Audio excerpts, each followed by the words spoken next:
गंगा नदी के किनारे एक साधु रहते थे। वे न केवल विद्वान थे बल्कि उनके पास जादुई शक्तियां भी थीं। एक दिन वे ध्यान में मग्न थे, तभी बाज की चोंच से एक चूहिया छूटकर उनके हाथों में आ गिरी। उसकी छोटी सी पूंछ व काली चमकीली आंखें थीं।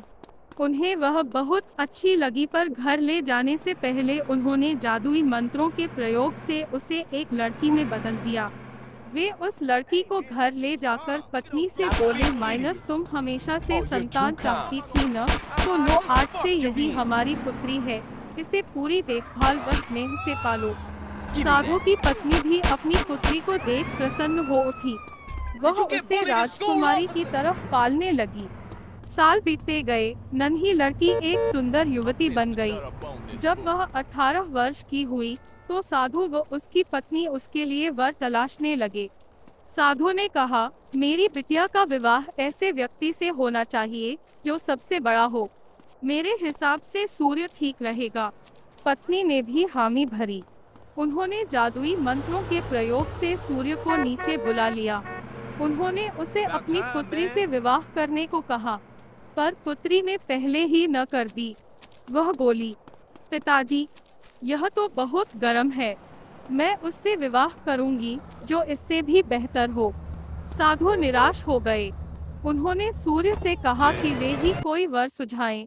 सूर्य ने कहा, बादलों के देवता से बड़ा कौन होगा, उनमें तो मेरी किरणों को भी रोकने की शक्ति है।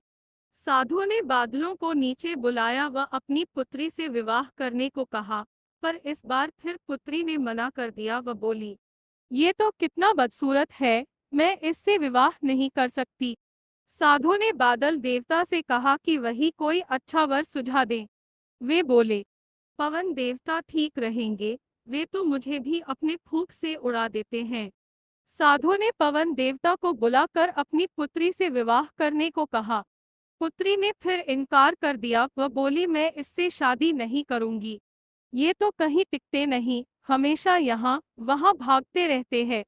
साधु ने पवन देव से पूछा, क्या मेरी पुत्री के लिए ऐसा वर हो सकता है जो आपसे भी बेहतर हो? पवन देव ने कहा कि पर्वत देव मजबूत व ऊंचे हैं, वे मेरा भी रास्ता रोक देते हैं।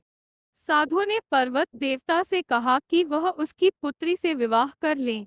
पुत्री ने फिर से मना कर दिया। वह बोली, माइनस ये तो बहुत लंबे, सख्त